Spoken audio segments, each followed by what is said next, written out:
আসসালামু আলাইকুম। 2024 সালে 5ই আগস্ট গণ অভ্যুত্থানের চাপে শেখ হাসিনা বাংলাদেশের প্রধানমন্ত্রী পদ থেকে ইস্তফা দেন এবং ভারতে চলে আসেন। মোহাম্মদ ইউনূসের নেতৃত্বাধীন অন্তর্বর্তী সরকার আওয়ামী লীগের কার্যক্রম নিষিদ্ধ করেছিল। ফলে গত মাসে বাংলাদেশে যে সাধারণ নির্বাচন অনুষ্ঠিত হয়েছে তাতে হাসিনার দল লড়তেই পারেনি। অনেকে তাই এই নির্বাচনে গণতান্ত্রিক গ্রহণযোগ্যতা নিয়েও প্রশ্ন তুলেছেন। ভোটে একক সংখ্যাগরিষ্ঠতা লাভ করে ক্ষমতায় এসেছে বিএনপি। তারেক প্রধানমন্ত্রী কুর্সিতে বসেছেন। এর আগেও হাসিনাকে ফেরত চেয়ে ভারতকে একাধিক চিঠি লিখেছিল ঢাকা। সম্মানিত দর্শক, রাজনীতির একটা মৌলিক বিষয় নিয়ে আলোচনা করব এবং এই বিষয়ে রাজনীতির যে দার্শনিকতা রয়েছে সেই বিষয়টি আপনাদের কাছে বলবো। সরকারি যে সিদ্ধান্ত এবং রাষ্ট্রীয় যে সিদ্ধান্ত, সেই সিদ্ধান্তের প্রেক্ষিতে মির্জা ফখরুল ইসলাম আলমগীর সম্প্রতি আওয়ামী লীগ নিয়ে একটি বিবৃতি দিয়েছেন বা বক্তব্য দিয়েছেন। মোদ্দা কথা হলো, আওয়ামী লীগকে যেভাবে ডক্টর মোহাম্মদ ইউনূসের সরকার নিষিদ্ধ করে গেছেন ওটি বহাল থাকবে এবং তিনি যেটি বলার চেষ্টা করছেন যে আওয়ামী লীগকে ছাড়া এই বাংলাদেশে এখন যারা রাজনীতি করছেন তারা তো করেই চলেছেন, অসুবিধা কী? আগামীতে এরাই রাজনীতি করবেন এবং আওয়ামী লীগকে নিয়ে কোনো চিন্তাভাবনা আপাতত নেই। আওয়ামী লীগ যেভাবে নিষিদ্ধ আছে সেভাবেই থাকবে। এটা জনাব মির্জা ফখরুল ইসলাম আলমগীর সাহেবের ব্যক্তিগত সিদ্ধান্ত নয়। ফলে এটা নিয়ে তার সমালোচনা করার বা তাকে কটু কথা বলা বুদ্ধিমানের কাজ নয়। তিনি একটি দলের মহাসচিব, সরকারের গুরুত্বপূর্ণ ব্যক্তি এবং এখন রাষ্ট্রকে প্রতিনিধিত্ব করছেন। সেই দিক থেকে এখানে সেনাবাহিনী, পুলিশ বাহিনী, আমলাতন্ত্র, রাষ্ট্রের যে কৌশলগত বিষয়াদি রয়েছে সেগুলো সহ বিএনপি, জামাত, পার্লামেন্ট, এর সব কিছুর একটা সম্মিলিত যে সিদ্ধান্ত, ইনক্লুডিং মার্কিন ডিপ স্টেট, ভারত, চায়না সহ ডক্টর মোহাম্মদ ইউনূস সরকারের যে সকল কর্মকর্তা ছিলেন তাদের এটি একটা সম্মিলিত সিদ্ধান্ত যে আওয়ামী লীগ এই মুহূর্তে বাংলাদেশের রাজনীতিতে সকলের জন্য বিপত্তির কারণ। ফলে এটা নিয়ে সরকার আর এগোতে চাচ্ছে না। এখন এর ফলে আসলে কী হবে, এটা কি সঠিক কিনা বা বেঠিক কিনা এটা নিয়ে আলোচনা করব। এই কথা শোনার পর আওয়ামী লীগের যারা লোকজন রয়েছেন তারা সবাই আলহামদুলিল্লাহ বলছেন। সবাই বলার চেষ্টা করছেন যে সরকার আসলে আমাদেরকে অনুমোদন দেয় আর কে?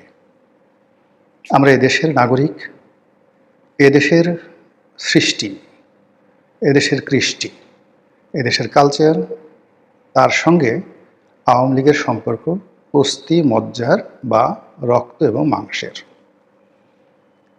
বাঙালি নামটি যেখানে আছে, বাংলাদেশ নামক রাষ্ট্রটি যেখানে যেখানে আছে তার প্রতিটি পরতে পরতে আওয়ামী লীগের নাম লেখা আছে, বঙ্গবন্ধুর নাম লেখা আছে, জয় বাংলার নাম লেখা আছে, মুক্তিযুদ্ধের নাম লেখা আছে, মুক্তি যোদ্ধাদের নাম লেখা আছে। কে অনুমোদন দিল আর কে দিল না, কে নিষিদ্ধ করলো আর কে করলো না, এটা নিয়ে আওয়ামী লীগ বা অন্যান্য যারা আছেন তাদের কখনো হীনমন্যতায় ভোগা উচিত নয়। আওয়ামী লীগের যারা ইন্টেলেকচুয়াল তারা এই কথা বলার চেষ্টা করছেন। 2 নম্বর হলো যায় রাজনীতি কোনো লেভেল চুষ নয়, কোনো চুইংগাম নয়, এটি কোনো দান নয় কিংবা ভিক্ষা নয়। এটি এমন একটা শক্তি, এমন একটা সামর্থ্য যেটি আপনাকে অর্জন করতে হবে, যেটি আপনাকে থাকতে হবে। আপনার মস্তিষ্কের মধ্যে রাজনীতির যে নিউরনগুলো রয়েছে, রাজনৈতিক যে চিন্তাগুলো রয়েছে থাকতে হবে। আপনার হৃদয়ে রাজনীতির যে বিশালতা রয়েছে, রাজার যে ঔদার্য রয়েছে, এটা আপনার হৃদয়ে থাকতে হবে। রাজা হওয়ার জন্য বা রাজনীতি করার জন্য যে দৈহিক শক্তি দরকার, পরিশ্রম করা দরকার, যে উদ্দীপনা দরকার, এটা আপনার থাকতে হবে। তারপর আপনার কৌশল জানতে হবে, অভিজ্ঞতা থাকতে হবে, দক্ষতা থাকতে হবে এবং চেষ্টা থাকতে হবে। আর এগুলো যখন থাকে তখন হিমালয়ের উপরেও রাজ্য প্রতিষ্ঠিত করা যায়। আর প্রশান্ত মহাসাগরের অতলান্তে সবচেয়ে বড় যে গিরিখাত মারিয়ানা ট্রেঞ্চ, সেই মারিয়ানা ট্রেঞ্চ এখানেও আপনার রাজনীতি করা যায়। মানুষ, আল্লাহ তাকে এত জ্ঞান দিয়েছেন, সে জ্ঞান দিয়ে সে বাঘ সিংহকে বশীভূত করে। তার কথা মতো নীল তিমি ছুটাছুটি করে, তার কথা মতো ডলফিনগুলো চলাফেরা করে। মানুষকে পিঠে চড়িয়ে ডলফিন সমুদ্রে বিচরণ করে। তার কথা মতো সমুদ্রের স্রোত পাল্টে যায়, মানুষের জ্ঞানে আকাশ মেঘাচ্ছন্ন হয়ে যায়, মরুভূমি বনভূমিতে পরিণত হয়ে যায়, বনভূমি মরুভূমিতে পরিণত হয়ে যায়, এই মানুষের জ্ঞান। তো আওয়ামী লীগ, তার যদি জ্ঞান থাকে, গরিমা থাকে, রাজনৈতিক সামর্থ্য থাকে, কারোরই দয়া অনুকম্পা লাগবে না। বরং এক্ষেত্রে দয়া অনুকম্পা যদি পায় কেউ, সমঝোতার মাধ্যমে কেউ রাজনীতি করতে আসে, কারো দয়া করুণায় বা কারো দ্বারা সিলেক্টেড হয়ে নেগোসিয়েশনের মাধ্যমে যখনই কোনো রাষ্ট্র ক্ষমতায় কেউ বসে, তার জীবন শেষ হয়ে যায়, রাজনীতি শেষ হয়ে যায়, তার ভবিষ্যৎ শেষ হয়ে যায়। আওয়ামী লীগ সেই কাজটি করতে চাচ্ছে না। আওয়ামী লীগের অন্যায় হয়েছে, ভুল হয়েছে, গুনাহ হয়েছে, তারা বহু পাপ করেছে। তারা চায় যে এই বর্তমান পরিস্থিতিতে তাদের মধ্যে অনুশোচনা জাগ্রত হোক। 2 নম্বর হলো তারা তাদের আপন শক্তিতে ঘুরে দাঁড়াতে চায়। তারা 3 নম্বর হলো তাদের শক্তি এবং সামর্থ্য নিয়ে তারা ফিরে আসতে চায়। যদি পারবে ফিরে আসবে, নাহলে আসবে না। কিন্তু যখন আসবে, চারিদিকে আওয়াজ হবে আওয়ামী লীগ আসছে। আওয়ামী লীগের যারা প্রতিপক্ষ তারা বুঝবে আওয়ামী লীগ আসছে, আকাশ বাতাস আওয়ামী লীগের গান গাইবে, প্রকৃতি হাসবে।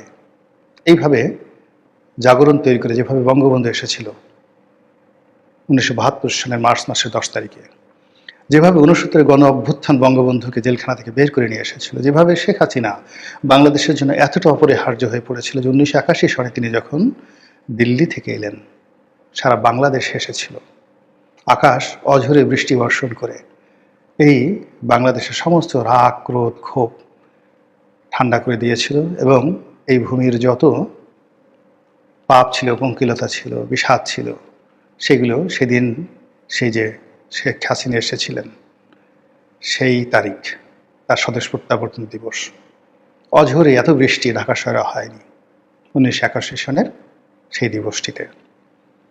তারপর শেখ হাসিনা টিকে গেছেন। আবার শেখ হাসিনার চলে যাওয়ার সময় এসেছে, তিনি চলে গেছেন। আবার যদি তার ফিরে আসার সময় হয়, প্রকৃতি জানান দেবে।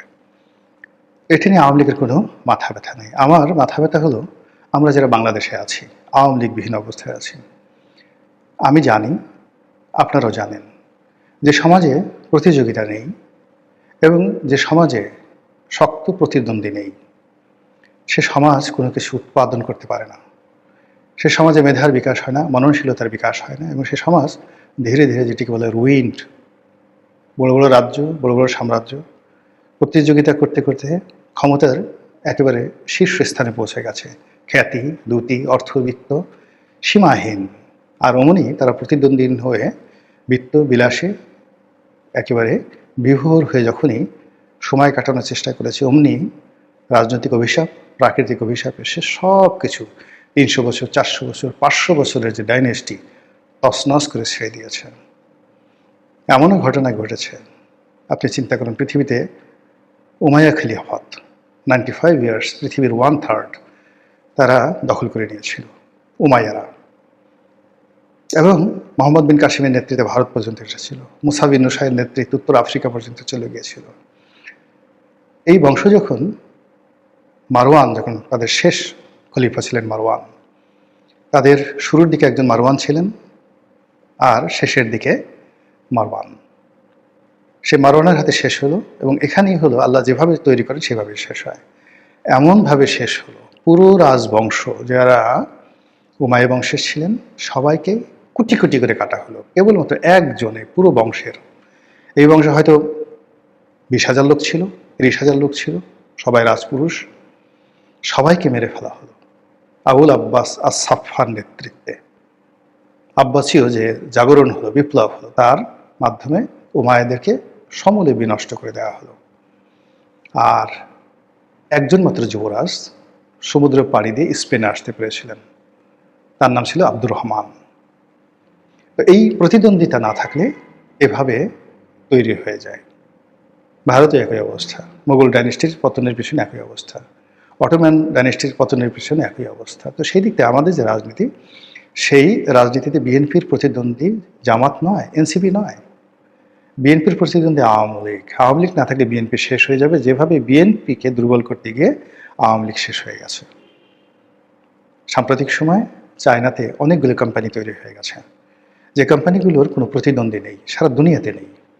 একটা কোম্পানির দেখলাম যে তারা তাদের প্রতিদ্বন্দ্বী সৃষ্টি করার জন্য $20 বিলিয়ন, মানে আমাদের যে রিজার্ভ আছে এই মুহূর্তে প্রায় সেই রিজার্ভের সমপর্যায়ে $20 বিলিয়ন, মানে বাংলাদেশি টাকায় প্রায় 2.5 লক্ষ কোটি টাকা তারা বিনিয়োগ করেছে যেন তাদের প্রতিদ্বন্দ্বী তৈরি হয়। বিভিন্ন কোম্পানি তারা তৈরি করেছে, প্রযুক্তি দিচ্ছে যেন বিশ্ব গ্লোবাল মার্কেটে ওই কোম্পানির প্রতিদ্বন্দ্বী তৈরি হয়ে যায়। এই হলো মানে সার্ভাইভ করার যাকে বলা হয় পদ্ধতি। ইস্ট ইন্ডিয়া কোম্পানির মতো কোম্পানি যারা কোনো প্রতিদ্বন্দ্বী রাখেনি, আজকে ইস্ট ইন্ডিয়া কোম্পানি কোথায়? শত চেষ্টা করে তাদেরকে বাঁচিয়ে রাখা যায় নাই। এখন এই যে আমাদের রাজনীতিতে যে আওয়ামী লীগ নাই, আওয়ামী লীগবিহীন যে রাজনীতি, এটি বিএনপির জন্য মরণ কাটা হবে, বিএনপির জন্য মানে গলার দড়ি হয়ে যাবে। এর কারণ হলো যে জামাত এবং বিএনপি যদি প্রতিদ্বন্দ্বিতা করে, এক্ষেত্রে বিএনপি ছোট হবে, জামাত বড় হবে। 80 বছরের একটা বৃদ্ধর সঙ্গে আপনি ধরেন 30 বছর বা 20 বছর একটা তরুণীকে বিয়ে দিয়ে দেন, তরুণী দেখবেন অল্প কয়েকদিনের মধ্যে বুড়ো হয়ে গেছে। আবার 60 বছর বা 80 বছর একটা বুড়ির সঙ্গে 20 বছরের একটা যুবকের বিয়ে দিয়ে দেন, ও যুবক একইভাবে বৃদ্ধ হয়ে যাবে। আমাদের গ্রামাঞ্চলে দেখবেন যে সকল বুল ফাইট হয়, ষাঁড়ের লড়াই হয়, ষাঁড় তার নিজের গ্রামের বাইরে গিয়ে মাতব্বরি করতে পারে না, অন্য গ্রামে গিয়ে যখনই তাকে ফাইটে নিয়ে যাওয়া হয় সে পরাজিত হয়ে আসে। ওর একটা নির্দিষ্ট জায়গা আছে, অধিক ক্ষেত্র আছে। দ্বিতীয়ত হলো যে ওর একটা প্রতিদ্বন্দ্বী রয়েছে, ও সমপর্যায়ের প্রতিদ্বন্দ্বী না হলে সে ফাইট করতে পারে না। তার চেয়ে যে বড় তার সাথেও ফাইট করতে পারে না, তার চেয়ে যে ছোট তার সাথেও ফাইট করতে পারে না, এবং একটা সময় তাকে কুরবানির পশু হয়ে যেতে হয়। তো সেই দিক থেকে বাংলাদেশে ধরেন মুসলিম লীগ এত বড় হয়ে গেল, তার সঙ্গে ফাইট করার কোনো শক্তি ছিল না। পরবর্তীতে দেখা গেল যে যুক্ত ফ্রন্টের অধীনে ছোট ছোট রাজনৈতিক দল, যেভাবে আজকে জামাতের 11 দল হয়েছে, যুক্ত ফ্রন্টটা ঠিক ওইরকমই ছিল। শুধুমাত্র সেখানে একজন বয়োবৃদ্ধ যে মানুষ আনা হয়েছিল, শেরেবাংলা একটা ফজলুল হক, এবার যদি 11 দলে ডক্টর কামাল হোসেনকে নেওয়া হতো তাহলে পরিস্থিতিটা ঠিক ওই 54 যুক্ত ফ্রন্টের মতোই হতো। তো সেই যুক্ত ফ্রন্টের কাছে মুসলিম লীগকে পরাজিত হতে হয়েছিল। তো এই কারণে হয় কি, সারা দুনিয়াতেই রাজনৈতিক দলগুলো নিজেদের স্বার্থে তাদের প্রতিদ্বন্দ্বীকে তারা বাঁচিয়ে রাখে। সরকারি দল নিজেদের স্বার্থে বিরোধী দলকে শক্তিশালী করে, বিরোধী দলকে মন্ত্রী মর্যাদা দেয়, বিরোধী দলের হাতে ক্ষমতা দিয়ে দেয়, বিরোধী দল ইচ্ছামতো পার্লামেন্টে দাঁড়িয়ে গালাগালি করে, অকথ্য ভাষায় অশ্লীল অশ্রাব্য ভাষায় গালাগালি করে, আর সরকারি দল শুনে উত্তেজিত হয়, জবাব দেয়, মানুষ তালি দেয়। এটাই গণতন্ত্রের সৌন্দর্য। এখন বিএনপি এনসিপির কাছে গালি খাবে, বিএনপি জামাতের কাছে গালি খাবে, গালি খেতে খেতে খেতে খেতে জামাত এবং এনসিপি তারা আগামীতে সরকার গঠনের পর্যায়ে চলে যাবে, আর বিএনপি ধীরে ধীরে রুইন্ড হবে, এবং এটা খুব অল্প সময় লাগবে। যদি শক্ত প্রতিদ্বন্দ্বী না থাকে বিএনপির জন্য, আজকের এই ভিডিওর মাধ্যমে বললাম, আগামী 24 মাস নয়, আগামী 12 মাস টিকে থাকা সত্যিকার অর্থে তাদের জন্য একটা দায় হবে, লায়াবিলিটিস হয়ে যাবে। এই দায় এবং লায়াবিলিটিস নিয়ে বলতে গেলে আরো বিরাট বিবৃত হবে। শুধু বললাম যে আগামী 12 মাস যদি তাদের শক্ত প্রতিদ্বন্দ্বী না থাকে, মাঠে ঘাটে ময়দানে যদি সব জায়গা থেকে শুধুমাত্র জামাত এবং এনসিপির সঙ্গে তাদের প্রতিদ্বন্দ্বিতা করতে হয়, আজকে নাসিরউদ্দিন পাটোয়ারির সাথে প্রতিযোগিতা করতে গিয়ে মির্জা আব্বাসের যে অবস্থা হয়েছে, একই অবস্থা তার হবে, মানে বিএনপির হবে। আজ জনাব তারেক রহমান সাহেবের সঙ্গে, আম জনতা পার্টির সভাপতি তারেক রহমান সাহেবের সঙ্গে ফাইট করতে গিয়ে যেভাবে জামাতের সভাপতি ডক্টর শফিকুর রহমানকে উঠতে বসতে নাজেহাল হতে হচ্ছে, এবং যেভাবে তিনি অপমানিত লাঞ্ছিত হচ্ছেন, তাকেও খুব দ্রুত হাসপাতালে ভর্তি করাতে হবে এই মির্জা আব্বাসের মতো। এটা হলো অসম প্রতিযোগিতা। আবার ধরুন এখন জনাব তারেক রহমান নামে দুজন লোক আছেন, আম জনতা পার্টির সভাপতি তারেক রহমান আর বিএনপির সভাপতি তারেক রহমান। মানুষজন এখন জিজ্ঞাসা করে কোন তারেক। এটা বিএনপির জন্য কতটা কষ্টের, কতটা বেদনার আর কতটা সম্মানের, এটা তাদেরকে বুঝতে হবে। আজকে সালাউদ্দিন সাহেব তাকে নিয়ে যেভাবে ট্রল হচ্ছে, এটা প্রতিদ্বন্দ্বী না থাকার কারণে। আর যদি প্রতিদ্বন্দ্বী থাকতো তাহলে বিএনপির মধ্যে সালাউদ্দিন সাহেবের মতো এরকম আরও 100 জন সালাউদ্দিন সাহেব তৈরি হয়ে যেতেন। প্রতিযোগিতা এমন একটা ব্যাপার, আপনি যখন আঘাতপ্রাপ্ত হবেন আপনার ভিতরকার সমস্ত যোগ্যতা এটা প্রকাশিত হয়ে যাবে, উদ্ভাসিত হয়ে যাবে। তো যেহেতু প্রতিযোগিতা নাই, ফলে যে যার জায়গাতে থেকে শুধু ততটুকু কাজ করবে যে কাজটি না করলে নয়, একান্ত নিজের জন্য সেই কাজগুলো করবে। এতে করে মেধার বিকাশ হবে না, এতে করে লড়াই করার, ফাইট করার যে শক্তি, হিম্মত, এটা কখনো তৈরি হবে না। মহান আল্লাহ আমাদের সবাইকে বুঝার তৌফিক এনায়েত করুন। আসসালামু আলাইকুম ওয়া রাহমাতুল্লাহি ওয়া বারাকাতুহু।